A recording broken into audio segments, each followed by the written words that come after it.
Continuing listening to page 2 so you can complete your exit ticket. When people died, therefore, it was crucial that their corpse was preserved properly. Without that, the afterlife was unattainable. So a funeral ritual developed. Please collect evidence for number 1, starting now. The goddess Satet, wife of Khnum, washed the corpse with water from the Nile source, purifying it. Then Impu took over. Impu is another god. He taught humans to discard the brains of the dead, then put their organs into jars, canopic jars. He chose helpers, those 4 sons of Heru Ware who appeared in the blue water lily of the original waters of Nun, the babies the crocodile god Sorbek carried safely to land.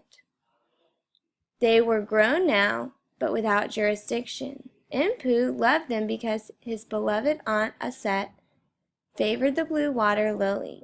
Impu put the human-headed god of the south, Amset, in charge of the liver jar, the baboon-headed god of the north, Hapi, in charge of the lungs jar, the jackal-headed god of the east, Duaf Mutef, in charge of the stomach jar, and the falcon-headed god of the west, Quebesenuf, in charge of the intestines jar. Each sat on top of his jar and guarded the contents, which the deceased would need if welcomed into the Duat. Underline that last sentence. It's evidence for number 1. Nit supplied white linen for mummification. Impu taught people to desiccate the body and wrap it in these swaths to preserve it. A natural habit in this land of dry winds over desert sands, winds that sucked the corpse dry. But bones and blood and organs weren't the only concern. When humans died, they lost voice. No one understood the power of voice better than Aset. Through the might of the voice, she brought her dead husband, Usir, back to life. Through the magic of words, she stole the right to rule on earth from Ra. So Aset whispered sacred words to the temple priests to open dead men's mouths so they could speak in the ever after. She hovered, making sure the priests performed the ceremony properly, and she accompanied the dead to the Duat. So this is more evidence for number 1. Hataru stood in the rare shade of an even rarer sycamore tree and gave water to the weary travelers as they reached the Duat. The Duat is the afterlife, is the Egyptian name for the afterlife, or if they preferred, the milky juice from the sycamore fig. In these moments, she felt her debt to Mehet Werhet, the great cow tide.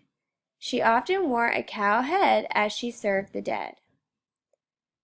Nebet Hut rode in the funeral boat with the dead too, but her most important role was comforting their families. She knew how to cry piercingly, mournfully, like the screams of the black kite, for she mourned the loss of her loving husband. She taught families to grieve properly and at length. This is an important sentence, please underline it. She taught families to grieve properly and at length, but then to release something and swell their lungs with clean air, move on to appreciate the life ahead. Heru Sa'aset joined the procession, accompanying the dead to their point of judgment. Beside him, of course, was Impu. Once in Duat, the dead were looked over by Tahuti and Usir, as well as the 4 brother gods birthed in the blue water lily. So there they all were: Usir Aset, Heru Sa'aset, Nebet Hut, Impu.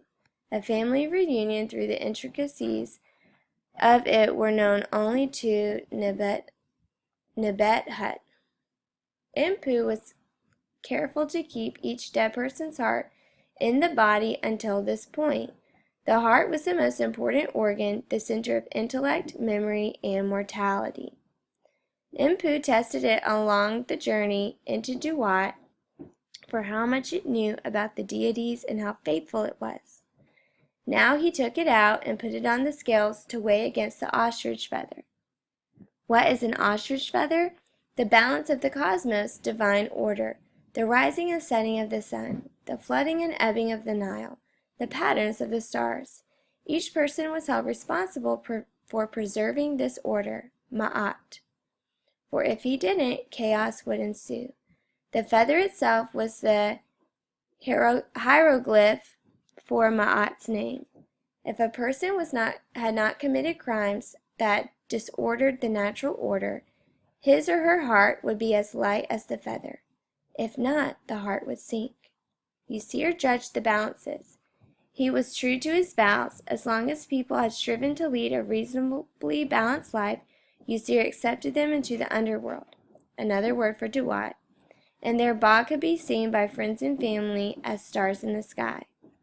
But a heavy heart condemned its owner to a second death, which Tehuti recorded. Evil hearts were thrown to Amit, a creature part crocodile, part hippo, part lion, the embodiment of divine retribution. Amit rose from the lake of fire and devoured them. So when you're answering questions from your exit ticket, you need to go back and think about all the different roles that the gods and goddesses played after a person dies. And number 2, it asks to identify and describe at least 3 steps of the funeral rites. So what did the Egyptians do after a person died? Start on page 2, right? It tells us they had to do a couple of things. It talks about discarding their brains and their organs and putting them in jars. On page 3, it talks about, wrapping them in white linen for mummification. All right, it also talks about how they kept the heart inside the body. And then in number 3, what does each rite reveal about what is important to the Egyptians? So you need to go back and think, why would they do these things? What does it mean that they value? And in number 4, why might the Egyptians value the afterlife? What does this reveal about their culture? So why did they spend all this time on a person after they die? Right? What does that mean that they value? Go back in your text, make sure you have a quote to support each answer.